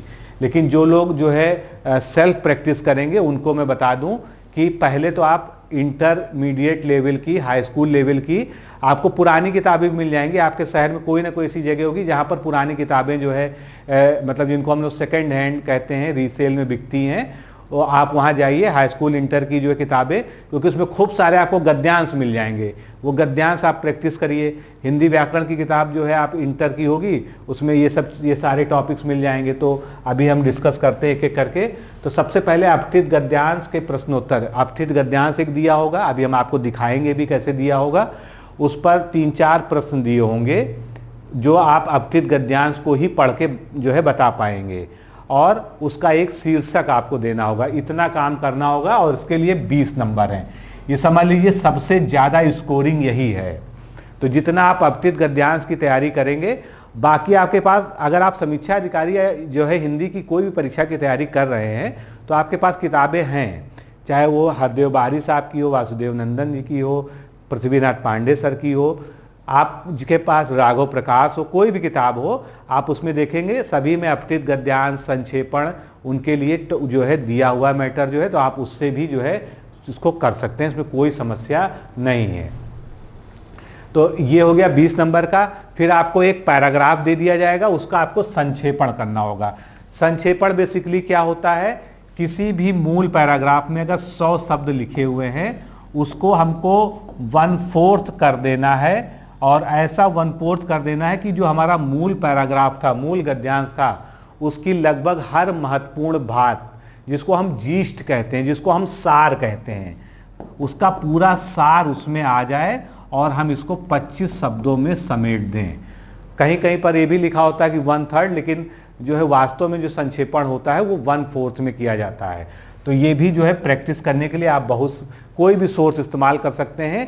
और ये जो मैं हाई स्कूल इंटर वाली किताबें बता रहा हूँ, आप CBSE बोर्ड, ICSE बोर्ड या UP बोर्ड की जो भी आपको किताब इजीली अवेलेबल हो जाए वो ले लीजिए। उसमें क्योंकि ये प्रश्न पत्र में ही पूछा जाता है हाई स्कूल इंटर में हिंदी में, तो वहाँ पर बहुत सारे एग्जाम्पल वाले दिए रहते हैं और उन्हीं से आप संक्षेपण करिए। और किसी जो है जो आपके साथ कोई मेंस की तैयारी कर रहा है आप उससे चेक करवा लेंगे तो आपके लिए बढ़िया रहेगा। तो ये 30 नंबर तो बहुत आसानी से गेन किए जा सकते हैं, बहुत ही कम प्रैक्टिस में, और बढ़िया नंबर इसमें आपको मिलेंगे। फिर आगे आते हैं पत्र एवं कार्यालयी विभिन्न पत्रों के आलेखन। अब बहुत विभिन्न पत्र लिखा है, लेकिन यहाँ पर यह खुलासा नहीं किया गया है कि कौन कौन से पत्र यहाँ पर पूछे जाएंगे। तो जितने भी सरकारी अर्ध सरकारी पत्र हैं, जैसे कि RO के पेपर में लगभग 8 तरह के क्या हैं, लेटर्स हैं। तो 8 तरह के जो लेटर्स हैं उन्हीं को आप तैयार कर लेंगे। वैसे जो प्रीवियस ईयर अभी तक 2 ही 3 पेपर ही हुए हैं, तो उसमें 1-2 बार पूछा गया है सरकारी और सरकारी पत्र में अंतर लिखिए, प्रमुख अंतर लिखिए, इस तरह से पूछ लिया जाता है। पत्र का प्रारूप जो है पूछ लिया जाएगा, सरकारी पत्र का प्रारूप बनाइए, अर्ध सरकारी पत्र का प्रारूप बनाइए, परिपत्र का बनाइए। तो आपको जो है और इसके लिए बहुत सारी बुक्स जो है मार्केट में अवेलेबल है, आप जाइएगा आपको दिख जाएंगे। अगर आप सेल्फ प्रैक्टिस कर रहे हैं तो आप कोई भी किताब जो है, आप घटना चक्र प्रकाशन पे भी आती है, यूथ पे भी आती है, अब तो किताबों की भरमार है, आप कोई भी ले लीजिए, ये आपका काम जो है पत्र लेखन वाला 10 नंबर का इससे हो जाएगा। और जितनी भी स्टैंडर्ड बुक्स हैं, जैसे जिनका मैं बार बार नाम लेता हूं, जैसे पृथ्वीनाथ पांडे साहब हैं, वासुदेव नंदन है, राघव प्रकाश हैं और हरदेव बारी सर हैं, तो इनमें भी पीछे कार्यालयी पत्र लेखन करके पूरा टॉपिक दिया हुआ है, वहाँ से भी आप प्रैक्टिस कर सकते हैं। जरूरी नहीं कि आप पत्र लेखन के लिए ही कोई स्पेशल बुक खरीदें। इसके बाद बात आती है मुहावरे, लोकोक्तियाँ और उनका प्रयोग। कोई ऐसी हिंदी की बुक नहीं है, चाहे वो हाई स्कूल की हो, चाहे 8th की हो, चाहे जितनी भी अभी स्टैंडर्ड किताबों की हमने बात की है, उसमें मुहावरे और लोकोक्तियाँ ना दी हो और उनका प्रयोग ना दिया हो। आपको इसमें बेसिकली क्या होगा, एक मुहावरा या लोकोक्ति दे दी जाएगी, उसका पहले आपको हेडिंग डाल के अर्थ लिखना होगा और उसका अपने शब्दों में वाक्य प्रयोग करना होगा। इसमें एक सावधानी ये करनी चाहिए कि हमको किताबी वाक्य प्रयोग ना करके किसी न किसी करंट की मुद्दे से जुड़ा हुआ अगर हम वाक्य प्रयोग करेंगे तो एग्जामिनर पर हमारा बहुत अच्छा इंप्रेशन पड़ता है। वो इंप्रेशन ये पड़ता है कि उसको ये पता चल जाता है कि वास्तव में जो है इनको ये चीज़ें आती हैं, मतलब इन्होंने किताब से रटी नहीं है, इन्होंने अपने मन से लिखा है। तो कुछ इस तरह के वाक्य प्रयोग आपको करने होंगे। इसके लिए कोई स्पेसिफिक बुक बताने की जरूरत नहीं है, आपके पास हिंदी व्याकरण की जो भी बुक है सभी में ये दिया हुआ है, उसको आप अधिक से अधिक मुहावरे और लोकोक्तियों तो तैयार कर लीजिए। विभिन्न शब्दों के लिए एक शब्द, अगर आप हमारी समीक्षा अधिकारी की परीक्षा की तैयारी कर ही रहे होंगे तो आपके पास हमारी किताब होगी ही होगी, उससे पढ़ सकते हैं। नहीं तो सभी में अनेक शब्दों के लिए एक शब्द या वाक्यांश के लिए एक शब्द दिया रहता है। ये आपको जो है एक वाक्यांश दे दिया जाएगा, उसके लिए एक शब्द आपको खुद लिखना रहेगा। इसमें कहीं भी विकल्प नहीं मिलेंगे, क्योंकि ये कैसा है, परंपरागत निबंधात्मक टाइप का जो है पेपर है। वाक्यों का शुद्धिकरण, अशुद्ध वाक्य दे दिए जाएंगे कई सारे, उनमें से कहा जाएगा कि निम्न में से 5 वाक्यों को शुद्ध करिए, शुद्ध करके उनका लिखिए। तो अशुद्धि को पहचानते हुए उनका शुद्धिकरण करना है। ये भी आपको ग्रामर की हर किताब में मिल जाएगा, उसमें कोई अलग से बताने की बात नहीं है। फिर पर्यायवाची और विलोम शब्द, मात्र 5 अंक में दोनों ही चीज़ें पूछे जाने हैं, लेकिन पढ़ना आपको सब कुछ पड़ेगा, भले ही 5 अंक में पूछे जाएं। अब बात आती है हिंदी निबंध की। तो हिंदी निबंध के लिए आगे मैं देख लेता हूँ, कहीं पर भी हिंदी निबंध के लिए कहीं भी शब्द सीमा का उल्लेख नहीं किया गया, मैं यही चेक कर रहा था। और जैसा कि पहले लोग बताते हैं कि चूंकि 25 नंबर का ये निबंध है, तो 400 से 500 शब्द तक का निबंध जो है इस पे आराम से, मतलब 2 से ढाई पन्ने तक का निबंध आप लिख सकते हैं। निबंध के लिए भी बहुत सारी बुक्स आती हैं और सबसे बढ़िया सोर्स है कि आप जो है सीधा सीधा जो अखबार है उसको डेली पढ़िए, जो करंट के टॉपिक्स हैं। और स्टैटिक टॉपिक्स के लिए आप जो है कोई निबंध की, जैसे परीक्षा मंथन पे भी आती है, दृष्टि पे भी आती है, और घटना चक्र की भी आती है, यूथ पब्लिकेशन की भी आती है, सभी की आती है। स्टैटिक टॉपिक्स का मेरा मतलब है जैसे बाल श्रम है, महिला सशक्तिकरण है, तो ऐसे टॉपिक्स जिनमें डेटा थोड़े बहुत बदलते रहते हैं लेकिन मूल चीज़ें जो है वही रहती हैं। और जैसे सिनेमा बनाम आधुनिक समाज या सिनेमा बनाम टेलीविज़न, इस तरह के जो है या तुलसीदास का जो है आधुनिक काल में महत्व, महात्मा गांधी का आधुनिक समय में महत्व, तो ये सभी जो है स्टैटिक टॉपिक्स माने जाते हैं जिन पे आप जो है निबंध की प्रैक्टिस कर सकते हैं। वैसे निबंध के लिए ऑप्शंस बहुत सारे, 8-10 ऑप्शन दिए जाते हैं, उनमें से एक लिखना होता है, तो बहुत ही आसान है। कहीं ना कहीं से एक निबंध तो आप जरूर लिख लेंगे, लेकिन उसके लिए आपको अभी से हफ्ते में एक निबंध लिखने का अभ्यास करना होगा। हफ्ते में एक निबंध आप नहीं लिखेंगे तो आप पिछड़ जाएंगे, इसलिए नियमित रूप से आप संपादकीय को पढ़िए और निबंध के बाकी सोर्सेज को, जैसे मान लीजिए आपने कोई एक निबंध सोच लिया, मान लीजिए आपने कहा महिला सशक्तिकरण पे हमने लिखना है, तो आप गूगल पे सर्च करिए, 3-4-5 जगहों से महिला सशक्तिकरण के बारे में पढ़िए, कुछ कोटेशंस अच्छे देख लीजिए, और मेरा इसी चैनल पर वीडियोस पढ़ें कि निबंध कैसे लिखा जाए, मतलब प्रस्तावना कैसे तैयार की जाए, मुख्य भाग कैसे लिखा जाए, और जो है उसके बाद जो है उपसंहार कैसे लिखा जाता है, तो उसको जरूर सर्च करके देख लीजिएगा। तो उससे आपको हेल्प मिलेगी कि निबंध की जो बैकग्राउंड तैयारी है वो कैसे। बैकग्राउंड तैयारी मुख्य रूप से ये है कि जितना ज़्यादा आप पढ़ेंगे मैटर कहीं से, उतना ज़्यादा आप लिख पाएंगे, ये सबसे बड़ी ज़रूरी चीज़ है। तो ये हिंदी हो गया, जो पहले ही दिन जो है क्या होगा, शाम को हो जाएगा। अब अगला स्टेप हम बढ़ते हैं। अगला स्टेप आता है हिंदी आशुलेखन और हिंदी टंकण, यानी शॉर्ट हैंड और टाइपिंग। ये जो है कुछ दिन बाद होगा, 15 दिन बाद भी हो सकता है, 20 दिन बाद भी होता है। इसके लिए एडमिट कार्ड अलग से फिर से जारी करता है आयोग, और आयोग जो है जहाँ पर निर्धारित करेगा जगह, वहाँ पर आपको जाना होगा। टाइपिंग और उसके बारे में हमने बात कर ही ली है। हिंदी टाइपिंग जो है, सबसे पहले आशुलेखन की बात करें, इसमें अधिकतम आपको 135 अंक मिल सकते हैं। 5 मिनट में आपको पैराग्राफ बोला जाएगा। 80 शब्द से अगर आप कम लिख रहे हैं तो आप फेल हैं। इसी तरह से हिंदी टंकण में अगर आप 25 शब्द से कम टाइपिंग कर पा रहे हैं हिंदी की, तो आप फेल हैं। तो हिंदी आशुलेखन में आपको जो बोल दिया गया, आपने उसको शॉर्ट हैंड में नोट किया, फिर आपको 1 घंटे का समय दिया जाएगा। जो आपने शॉर्ट हैंड में नोट किया उसको आप हिंदी में वापस टाइप कर दीजिए, क्योंकि उनको ये भी पता चले कि आपने शॉर्ट हैंड में जो लिखा है आप उसको हिंदी में वापस पढ़ पा रहे हैं। मतलब वो आपको लिप्यांतरण जो है वो दोनों ही तरह से आपको चेक करना चाह रहे हैं कि आप जो है बोला हुआ लिख पा रहे हैं, लिखा हुआ फिर से आप जो है वापस टाइप भी कर पा रहे हैं। तो इस तरह से ये टेस्ट होता है। सेम डे जो है आशुलेखन का भी टेस्ट यानी शॉर्ट हैंड का भी होगा और टाइपिंग का भी टेस्ट होगा। टाइपिंग में फॉन्ट की बात जहाँ तक है तो मंगल इनस्क्रिप्ट पर जो है टाइपिंग आप कर सकते हैं या कृतदेव पर आप कर सकते हैं। दोनों पर भी आपको अभी जल्दी एक विज्ञप्ति जारी करके इस बात की सूचना दी गई थी कि ये हो जाएगा। इसके बाद जो है यहाँ पर सारी कहानी दी हुई है कि हिंदी टंकण परीक्षा में अभ्यर्थी को 25 शब्द प्रति मिनट की गति प्राप्त करना अनिवार्य होगा। इससे कम गति अगर है तो अभ्यर्थी पद हेतु नहीं जो है पाए जाएंगे। अब इसमें एक बेनिफिशियल पॉइंट क्या है, अगर आपकी स्पीड बढ़िया है, मतलब जैसे इनको तो 25 चाहिए, अगर आपकी 40 है 35 है तो आपको उसके लिए एक्स्ट्रा मार्क्स मिलेंगे। कैसे, आपको मान लीजिए 5 मिनट में जो टाइपिंग करनी थी आपने उसको 4 मिनट में ही ख़त्म कर लिया और आपको 1 मिनट का समय एक्स्ट्रा मिल गया। अब 1 मिनट का समय जो आपका बचा है तो आप अपने मैटर को रीटाइप कर सकते हैं, उसकी गलतियों को सुधार कर सकते हैं, जो भी गलतियां थी उसको आप मतलब फिर से टाइप कर सकते हैं, यानी 5 मिनट में अपने वर्ड्स को बढ़ा सकते हैं।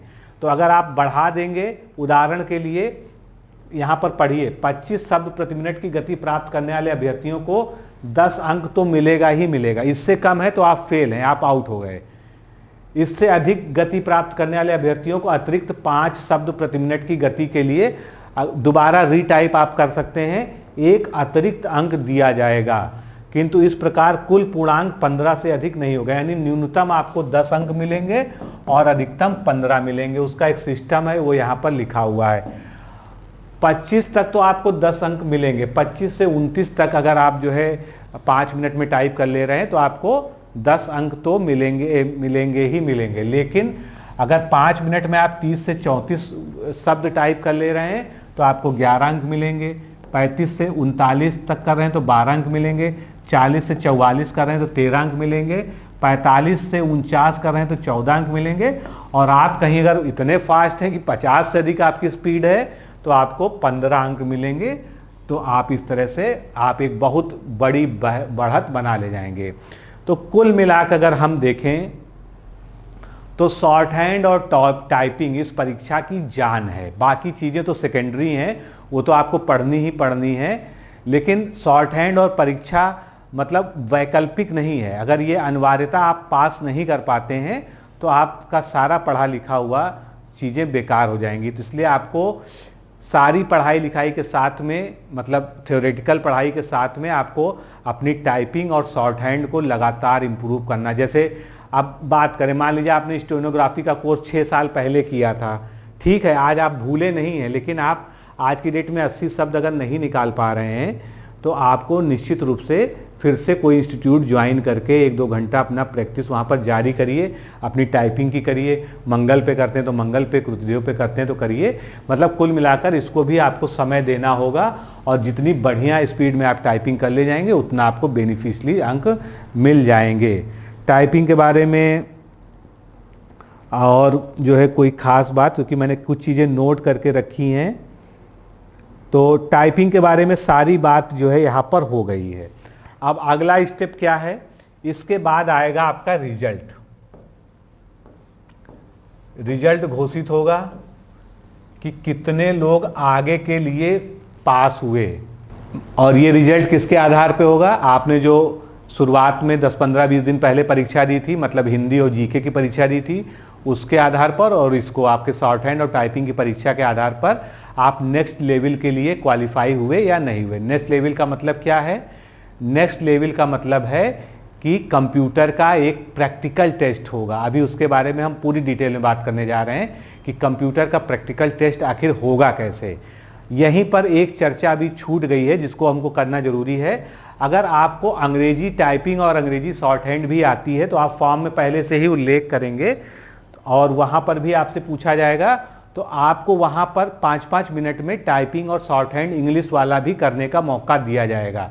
और अगर आप दोनों कर लेते हैं तो आपके लिए बहुत बढ़िया रहेगा। बढ़िया इस हिसाब से रहेगा कि आपको अलग से जो है एक अलग प्रोत्साहन भत्ता उसके लिए मिलेगा आपकी तनख्वाह में जोड़कर जीवन भर, और आपको दोनों ही शॉर्ट हैंड दोनों ही टाइपिंग के लिए जो है स्पेशल जगह पर जो है नियुक्त कर दिया जाएगा। पता चला आपको जो है मुख्यमंत्री कार्यालय में ही सीधे नियुक्त कर दिया गया, जहाँ हिंदी अंग्रेजी दोनों की ज़्यादा ज़रूरत हो। तो मतलब इंग्लिश अनिवार्य नहीं है, टाइपिंग और शॉर्ट हैंड वैकल्पिक है। अगर आपको आती है तो आपके लिए बेनिफिशियल है, नहीं आती है तो उससे आपकी सेहत पे कोई फ़र्क नहीं पड़ता है, आप हिंदी को ही अच्छे से करें। इसके बाद आएगा रिजल्ट कि अब नेक्स्ट लेवल पर कौन लोग जो है क्वालिफाई होंगे। वो लोग कंप्यूटर का टेस्ट देंगे। और हाँ, सामान्य अंग्रेजी वालों के लिए एक और टेस्ट है, यहाँ पर जो है पहले उसका उल्लेख कर लें, कंप्यूटर पे बाद आते हैं। तो सामान्य अंग्रेजी वालों के लिए एक और प्रश्न पत्र होगा जो संभवतः, मुझे इसके बारे में 100% जानकारी नहीं है इसलिए मैं संभवतः शब्द लगा रहा हूँ, ये जो है उसी दिन होना चाहिए या उसके अगले दिन होना चाहिए जब आपका जीके और हिंदी वाला पेपर हुआ था। ये क्या है, सामान्य अंग्रेजी कहलाएगा। इसमें अधिकतम 50 अंक होंगे, 1 घंटे का समय मिलेगा। मुझे लगता है कि शायद पहले ही दिन होगा जो सबसे पहली परीक्षा होगी, लेकिन मैं बहुत श्योर नहीं हूँ, तो इसलिए मैं इस बारे में नहीं कह पा रहा हूँ, क्योंकि मुझे कोई ऐसा मिला नहीं जिसने जो है अंग्रेजी वाला भी कहीं पर दिया हो, या यूँ कह लीजिए कि मैंने इसके बारे में ज़्यादा डिटेलिंग जो है पता नहीं की। तो इसके लिए मैं क्षमा चाहता हूँ। आप लोग को जानकारी होगी तो आप कमेंट में बता दीजिएगा। इसमें वाक्य शुद्धिकरण ये हिंदी में लिखा है, लेकिन हिंदी का मतलब नहीं है, यहाँ पर सब कुछ इंग्लिश में पूछा जाएगा। मतलब ये इंग्लिश ग्रामर का टेस्ट है आपका। रिक्त स्थान की पूर्ति यानी fill in the blanks, Hindi से अंग्रेजी में अनुवाद, अंग्रेजी से हिंदी में अनुवाद और अंग्रेजी में निबंध, ये आपको लिखना होगा। जो लोग इंग्लिश वाला भी ऑप्ट करेंगे, लेकिन जो लोग केवल हिंदी का ऑप्ट करेंगे, जो कि 99% लोग करेंगे, उनको ये परीक्षा से और English short hand, English typing से कोई मतलब नहीं रहेगा। फिर एक छठा प्रश्न पत्र, 7वां प्रश्न पत्र, जिसकी हमने बात पहले ही कर ली, वो क्या है, अंग्रेजी शॉर्ट हैंड और अंग्रेजी टाइपिंग। इसके लिए अधिकतम 135 अंक और अधिकतम 115 अंक, सॉरी, जैसे हिंदी वाला सिस्टम था वो था। लेकिन ये सारी कहानी केवल उनके लिए है जो इंग्लिश वाला मैटर ऑप्ट करेंगे, जो English typing, English short hand में टिक करेंगे कि हाँ उनको आता है, उनको ही इससे मतलब है। हिंदी वाले को इससे कोई मतलब नहीं है, उनका ये 5वां, 6ठा, 7वां प्रश्न पत्र नहीं होगा। और प्रश्न पत्र प्रथम और द्वितीय में ऐसे प्रश्न होंगे जो स्नातक से अपेक्षित हैं, जो हमने शुरुआत में बात की, हिंदी और जीके की। अब आते हैं कंप्यूटर वाली परीक्षा। कंप्यूटर वाली परीक्षा को लेके बहुत सारी भ्रांतियां हैं आप लोग के मन में। पहले तो सिलेबस देख लीजिए, और इसको आपको बढ़िया से किसी इंस्टीट्यूट को ज्वाइन करके तैयार करना पड़ेगा। ये आपको जो है कोर्स में भी कोई ढंग से नहीं पढ़ा पाएगा। प्रयास हमारा रहेगा कि हम कोई टीचर ढूंढ लें जो आपको पढ़ाएं, लेकिन इसके लिए आपको स्वयं ही मेहनत करनी है। हमारा मेन फोकस जो है आपकी हिंदी और जीके की तैयारी कराने पर ही रहेगा। पहला है प्रायोगिक परीक्षा में basic knowledge of working on Windows and Linux operating system platforms on desktop and laptop with peripherals like printer, microphone and speaker. मानी इन सभी चीज़ों की जानकारी आपको, ऑपरेटिंग सिस्टम्स की पूरी जानकारी होनी चाहिए। उसमें जितनी भी आउटपुट डिवाइसेज जो पेरिफेरल्स लगते हैं उनके बारे में आपको पता होना चाहिए। आपसे पूछा जा सकता है कि dot matrix printer, laser printer और इंकजेट प्रिंटर, इनमें क्या अंतर है, या ये कैसे कैसे इनको इंस्टॉल किया जाता है, इसकी पूरा सिस्टम आपसे पूछा जा सकता है। फिर working knowledge of word processing package, यानी कि MS office word power point जो होता है, स्प्रेडशीट आ गया यहाँ पर, यानी पावर पॉइंट। तो MS ऑफिस का पूरा पैकेज, जिसको हम लोग डेस्कटॉप जो है कहते हैं, तो MS ऑफिस का पूरा जो है पैकेज आपको पता होना चाहिए। ये हो गया। सबके नंबर ब्रैकेट में दिए, आप पढ़ते जाइएगा। फिर convergent in the use of world wide web, यानी आपको इंटरनेट पे काम करने का अनुभव होना चाहिए। पॉपुलर वेबसाइट जैसे रेलवे की है, आपको रेलवे का रिजर्वेशन है, मान लो आपके अधिकारी आपसे कहते हैं, मान लीजिए आप किसी प्रमुख सचिव के अंडर में हैं, उन्होंने कहा कि मुझे परसों दिल्ली मीटिंग में जाना है, मेरा जो है एयर इंडिया से आप टिकट बुक कर दीजिए। तो ये मतलब ये सब प्रैक्टिकल बातें इसीलिए हैं कि आपको पता होना चाहिए कि आपको अगर एयर टिकट बुक करना है तो आपको इंडिगो की वेबसाइट खोलनी है या कौन सी वेबसाइट खोलनी है तो उसमें कैसे सर्च करना है, कैसे सर्च करना है तो कैसे करना है, तो फिर गूगल पे कैसे सर्च करना है, सारी वेबसाइट्स पे, विकिपीडिया पे कैसे मैटर्स को सर्च करना है, ये सब आपको पता होना चाहिए।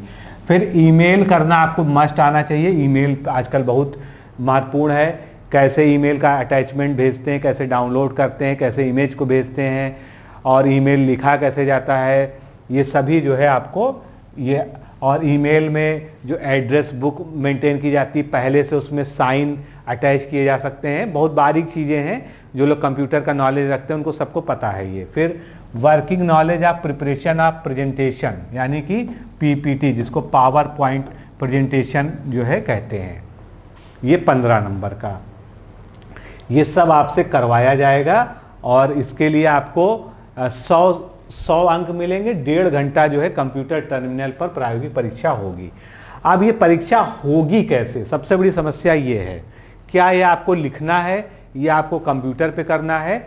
ये आपको लिखना भी है और कंप्यूटर पे भी करना है। मतलब कंप्यूटर पर आपको बनाना है और उसी स्टेप को देखकर आपको जो कॉपी दी जाएगी उसमें लिखना है। मान लीजिए एक एग्जाम्पल से मैं आपको समझा देता हूँ, बहुत ज़्यादा इसमें समय देने की आवश्यकता नहीं है, एक ही एग्जाम्पल से आप समझ जाएंगे। मान लीजिए आपसे कहा गया कि एक आपको पावर पॉइंट प्रेजेंटेशन बनानी है जिसमें एक बैठक होनी है। बैठक का विषय क्या है, उसका एजेंडा आपको दे दिया गया कि इसमें 5 एजेंडे हैं, पांचों को अलग अलग पन्नों पर करना है और उसमें क्या होना चाहिए, एजेंडे जो है दाएं से बाएं की तरफ जो है ऐसे खुलते हुए दिखें।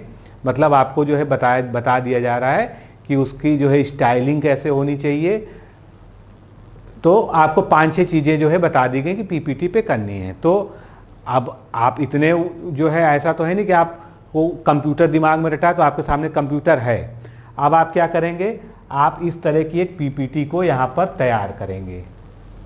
पहले पीपीटी पे जो है क्या लिखेंगे, प्रेजेंटेशन का नाम लिखेंगे, एजेंडा, फलानी बैठक, उसका दिनांक। दूसरी पीपीटी पर आप पीपीटी आप तैयार कैसे करते हैं, इसको आपको चरणबद्ध रूप से जो आपको कॉपी दी गई है उस पर लिखना होगा। कैसे, क्या लिखेंगे आप कि सबसे पहले आपने कंप्यूटर खोला, कंप्यूटर में आपने माइक्रोसॉफ्ट पावर पॉइंट सर्च किया, उसके आइकॉन पर क्लिक किया, आइकॉन पर क्लिक किया तो पावर पॉइंट प्रेजेंटेशन एक खुल गया। अब वो पूछेगा मतलब न्यू या आपको अपने पहले से सेव्ड वाले को लेना है, तो आपने न्यू पे क्लिक किया। न्यू पर ब्लैंक सीट आपने सेलेक्ट की, ब्लैंक सीट खुल गई। अब आपको अगला स्टेप क्या करना है, उसका बैकग्राउंड कैसा रखना है। आपने मान लीजिए वाइट ही रखा तो बैकग्राउंड जो है आपने वाइट रखा। उसके बाद फिर पावर पॉइंट पे आपको जो है क्या करना है, आपको टेक्स्ट इंसर्ट कराना। उसके लिए क्या करेंगे, ऊपर जाएंगे इंसर्ट में, वहाँ से टेक्स्ट बॉक्स को लाएंगे, टेक्स्ट बॉक्स को यहाँ पर लाके पेस्ट कर देंगे। उसके बाद क्या करना है, आपको चूंकि इसमें मीटिंग जो पावर पॉइंट बजानी है उसकी हेडिंग लिखनी है, तो आप क्या करेंगे, आप टेक्स्ट यहाँ पर टेक्स्ट सेलेक्ट करेंगे। टेक्स्ट के लिए ऊपर से फॉन्ट सेलेक्ट करेंगे, उसका कलर सेलेक्ट करेंगे, उसकी स्टाइलिंग सेलेक्ट करेंगे। फिर आप पूरी जो है प्रेजेंटेशन का एक जो है एक ग्राफिक का जो है एक डिज़ाइन सेलेक्ट करेंगे। डिज़ाइन में जाकर कि हमारी डिज़ाइन कैसी दिखनी चाहिए। तो ये जितने भी स्टेप मैं बोल रहा हूँ या आप जो है कर रहे हैं कंप्यूटर पे, आप करके ही तो देखेंगे। इसको आप स्टेप 1, स्टेप 2, स्टेप 3 करके लिखते चले जाएंगे, यही आपका काम है। इस तरह से ये प्रायोगिक परीक्षा होती है और सभी से आपसे कुछ ना कुछ पूछा जाएगा। जैसे आपसे कहा गया कि आपको इंडियन एयरलाइन की वेबसाइट से लखनऊ से चेन्नई तक की आने जाने की टिकट बुक करनी है, तो आप उसके लिए क्या क्या स्टेप्स लेंगे, तो आपको जो है पूरा आपको वहाँ पर संपादित करके देखना होगा और उसके बाद जो है उसको लिखकर बताना भी होगा। स्टेप 1 में आपने क्या किया, आपने एयर इंडिया की वेबसाइट खोली, कौन सी थी, www.airindia.in या .com, मुझे नहीं पता क्या है। उसके बाद आप जो है वहाँ पर गए, आपने सर्च में गए, सर्च में फ़्लाइट सर्च की लखनऊ टू चेन्नई, आपने तारीख सर्च की, फिर आपको फेयर दिखे, फिर आपने बुक पे गए, फिर उसमें अपने सबके नाम भरे, टिकट ऐसे बुक हो गया।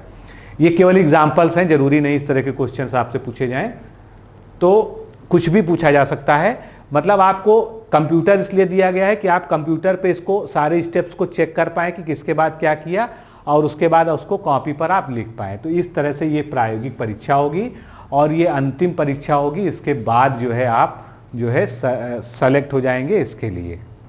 मतलब आपको रिजल्ट का इंतज़ार करना होगा और अगर आपने सारे चरणों को पार कर लिया तो सेलेक्ट हो जाएंगे। रही कट ऑफ की बात, ये भी आपके मन में आता होगा। तो अभी तक चूंकि बहुत ज़्यादा परीक्षाएं नहीं हुई हैं और बहुत ज़्यादा लोग जागरूक नहीं थे, बहुत ज़्यादा लोग इसको भरते नहीं थे, तो जो टोटल मार्क्स हैं उसमें 50% से भी कम कट ऑफ जाता था जो है, जैसा कि मुझे लोगों ने बताया है। मैं वास्तव में मैंने कहीं देखा नहीं है, इसलिए मैं इस चीज़ का दावा नहीं कर सकता हूँ। मुझे जैसा बताया गया है, जैसा मेरी बातचीत लोगों से हुई है, तो लोग बताते हैं कि 50% के आसपास जो है इसकी कट ऑफ रहती थी। अब आगे चूंकि अब समय नया है तो आगे जो है आपको और अब ये बात करते हैं, ये जो सारी कहानी कंप्यूटर वाली है ये महत्वपूर्ण है क्योंकि ये 100 अंक की है और ये अनिवार्य परीक्षा है, प्रायोगिक है, कंप्यूटर टर्मिनल पे होगी, तो इसकी आपको विधिवत तैयारी करनी होगी। इसके लिए मैं भी सलाह देता हूं कि अगर आपको कंप्यूटर कोर्स, क्योंकि आपको ट्रिपल सी में ये सब पढ़ाया जाता है, लेकिन होता क्या है, ट्रिपल सी लोग जो है केवल परीक्षा पास करने की दृष्टि से दे आते हैं, ऑब्जेक्टिव टाइप के क्वेश्चंस होते हैं, पास हो ही जाते हैं जो है। तो इसके अगर आपको ये सब चीज़ें नहीं आती हैं तो आपको इसके लिए भी कोई ना कोई कोर्स ज्वाइन करना होगा। बाकी किताबें तो भरी पड़ी हैं मार्केट में, ल्यूसेंट की ही आप कंप्यूटर ले लीजिए, आपको उसमें स्टेप बाय स्टेप ये सारी चीज़ें दी हुई हैं। आप अगर केवल रट के प्रैक्टिस करना चाहते हैं तो आप कर सकते हैं। प्रैक्टिकली आपके पास अगर लैपटॉप है, कंप्यूटर होगा ही, क्योंकि आपको शॉर्ट हैंड और टाइपिंग की प्रैक्टिस करनी है, तो उस पर आप इसको जो है खोल कर कुछ इस तरह के एग्जाम्पल्स को करके आप जो है इसको तैयार करेंगे। तो ये जो है ये हमारा जो है प्रायोगिक परीक्षा का सारा सिस्टम हो गया। अब हम प्रीवियस ईयर क्वेश्चंस की बात कर लेते हैं। प्रीवियस ईयर क्वेश्चंस जो हैं वो मैं इस वीडियो के डिस्क्रिप्शन बॉक्स में गूगल का एक लिंक दे रहा हूं, गूगल ड्राइव का लिंक है। मेरे पास जो भी प्रश्न पत्र अवेलेबल हैं, जिस तरह से भी अवेलेबल हैं, वो सभी उस एक फोल्डर में मैं अपलोड कर दे रहा हूं। तो आप इस वीडियो का डिस्क्रिप्शन बॉक्स चेक कर लीजिए, उसमें सिलेबस और जितना भी मैंने आपको दिखाया है और ये पूरी पीपीटी, इसका सभी का जो है पीडीएफ उस लिंक में गूगल ड्राइव का मिल जाएगा। डेट ऑफ एग्जामिनेशन पे मैं बात कर चुका हूं कि नवंबर में या दिसंबर मैक्सिमम इसका एग्ज़ाम हो जाएगा। मतलब 2023 से 2024 नहीं लगना चाहिए, ये मेरा मानना है। अनफॉर्चुनेटली 24 हो सकता है, लेकिन अब जब आयोग परीक्षाएं कराता है तो इतनी तेज़ी से कराता है। परीक्षा की डेट मतलब नोटिफिकेशन लाने में भले देरी होती है, लेकिन जब नोटिफिकेशन आ जाता है उसके बाद पेपर बहुत तेज गति से होता है और रिजल्ट बहुत तेज़ी से आता है। बुक्स के बारे में हमने सारा डिस्कशन कर लिया है। स्ट्रेटजी मैंने बताई कि अगर आप एक फुल टाइमर हैं तो आपको कम से कम 8 से 10 घंटे अपने आप को इस पर डिवोट करने पड़ेंगे। उसमें से 2 घंटे तो आपके शॉर्ट हैंड और टाइपिंग की प्रैक्टिस के लिए होने चाहिए और कंप्यूटर वाला जो पोर्शन है उसकी प्रैक्टिस के होने चाहिए। बचे हुए 6 घंटे में आपको 2 घंटे जीके के लिए देने हैं और 4 घंटे आपको जो है जो निबंधात्मक वाला पेपर है उसके लिए देने हैं। जैसे मैंने आपको बताया है उस तरह से बुक्स को लेकर आप उसकी प्रैक्टिस को स्टार्ट कर दीजिए, तो आप जो है इसको कर पाएंगे। अभी तक जो है चूंकि निगेटिव मार्किंग के बारे में पहले निगेटिव मार्किंग नहीं होती थी, लेकिन अब इसमें निगेटिव मार्किंग भी संभावित है। तो जो जीके वाला ऑब्जेक्टिव पेपर है उसमें हो सकता है निगेटिव मार्किंग आए, लेकिन बहुत सारी चीज़ें केवल ऐसी हैं जो हमारा जब नोटिफिकेशन आ जाएगा तभी हम उसको स्पष्ट रूप से कह पाएंगे, उससे पहले हम कुछ नहीं कह पाएंगे। तो फिलहाल अभी जो है नोटिफिकेशन आ जाने दीजिए, बहुत जल्दी ही आने वाला है, 15 सितंबर तक आ जाने वाला है। अब हम वापस लौटते हैं कोर्स पर। अगर आपको ये सब चीज़ें लगती हैं कि आप स्वयं कर पाएंगे तो आप स्वयं करिए, अभी से शुरू कर दीजिए। अगर आपको लगता है कि आपको किसी की हेल्प चाहिए, आप जो है किसी संस्था से जुड़कर पढ़ना चाहते हैं, तो आपके पास एक सबसे बेहतर विकल्प है कि आप डिकोड एग्ज़ाम के साथ जुड़ जाइए। 28 तारीख से हम विधिवत तैयारी शुरू कर रहे हैं और ये तैयारी आपकी एग्ज़ाम तक चलेगी। कोर्स आप ले लीजिए हमारा, APS लिखकर आपको इस नंबर पर भेजना है, कॉल भी कर सकते हैं, आपको सब कुछ बता दिया जाएगा। 28 अगस्त से सारी तैयारी जो है आपकी विधिवत ग्रुप में शुरू हो जाएगी। निबंध की, गद्यांश की, सभी चीज़ें जितनी भी हैं सभी को डे वाइज बांट के शुरू हो जाएंगी। जीके की, करंट अफेयर्स की, और जितना भी मैक्सिमम पॉसिबल है सभी चीज़ों का हम वीडियो भी देंगे आपको, जिससे आपको समझ में भी आ सके। तो मित्रों, आज के लिए, अभी के लिए हम जो है हमने लगभग सारी बात कर ली। जो इतना भी मैं लिख के लाया था प्रश्न, सारी चीज़ें हो गई हैं। और कुछ चीज़ें ना समझ में आई हो तो आप कमेंट में पूछिएगा। वैसे कुछ भी ऐसा नहीं है जो मुझे पता था और मैंने आपको नहीं बताया। जो मुझे पता ही नहीं है शायद उसी की चर्चा मैंने नहीं की है। आइए जुड़िए। जिस तरह से हमने समीक्षा अधिकारी में रिजल्ट दिया है, 45+ सिलेक्शन दिए हैं 2021 में, तो हम वादा करते हैं कि अगर आप हमारे साथ जुड़ेंगे और आप हमारे साथ मेहनत करेंगे, क्योंकि हम दिन रात आपके साथ जो है इसमें लग के तैयारी करवाएंगे आपकी, और ऑनलाइन ही ये पूरी तैयारी करवाएंगे। और आपको ये फील नहीं होगा कि आपकी तैयारी ऑनलाइन हो रही, क्योंकि आपको कॉपी चेक करके उसी तरह से आपको PDF वापस की जाएगी, उसमें सारी मार्किंग की जाएगी, कहाँ पर आपने क्या गलती है, आपका पूरा जो है मूल्यांकन करके आपको दिया जाएगा और आपसे पर्सनली भी बात करके आपको दिया जाएगा। सब कुछ जो है आपका इंटरेक्टिव तरीके से ये कोर्स संचालित होगा। तो आइए जुड़िए और बनिए जो है, अगर आप योग्यता रखते हैं, आप अगर शैक्षिक योग्यता रखते हैं APS बनने की, तो आप APS बन सकते हैं हमारे साथ जुड़कर। तो आज के लिए इतना ही, फिर मिलेंगे नेक्स्ट वीडियो में। नमस्कार, धन्यवाद।